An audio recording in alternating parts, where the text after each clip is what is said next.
Am नमः भगवते वासुदेवाय। स्वागत है आपका इस अद्भुत यात्रा में, जहां हम भक्ति योग के रहस्यों को गहराई से समझेंगे। आज का यह पहला अध्याय है भक्ति योग का परिचय और प्रेरणा। अगर आप भी इस श्रृंखला का हिस्सा बनकर अपने जीवन को ईश्वर के प्रेम से आलोकित करना चाहते हैं, तो अभी इस वीडियो को लाइक करें और चैनल को सब्सक्राइब करना न भूलें, क्योंकि यह यात्रा केवल ज्ञान की नहीं बल्कि आत्मा और हृदय की भी होगी। योग शब्द का अर्थ है जुड़ाव, एकता, मिलन। यह मिलन किसका है? आत्मा का परमात्मा से, जीव का शिव से, बूंद का सागर से।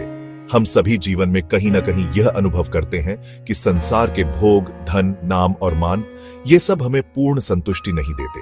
मनुष्य चाहे कितनी भी उपलब्धियां प्राप्त कर ले, उसके भीतर एक रिक्तता बनी रहती है। वह रिक्तता केवल ईश्वर के साथ मिलन से ही भर सकती है, और यही मिलन कहलाता है योग। भारतीय परंपरा ने योग के 4 मुख्य मार्ग बताए हैं। 1. कर्म योग, निःस्वार्थ कर्म का मार्ग। 2.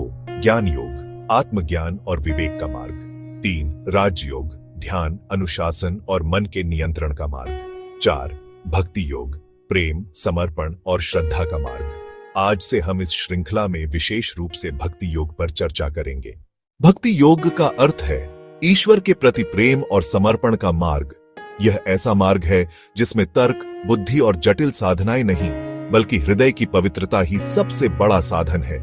किसी ने बहुत सुंदर कहा है, भक्ति योग वह है जहां भक्त और भगवान के बीच केवल प्रेम का संबंध रह जाता है।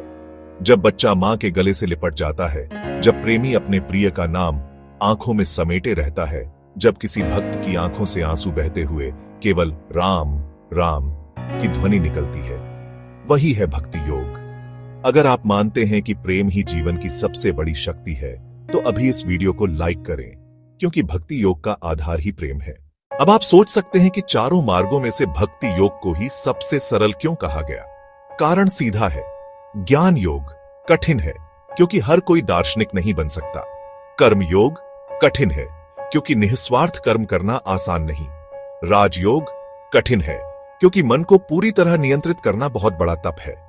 लेकिन भक्ति योग यह हर किसी के लिए है, चाहे बच्चा हो या वृद्ध, पढ़ा लिखा हो या अनपढ़, धनी हो या निर्धन, हर कोई प्रेम कर सकता है।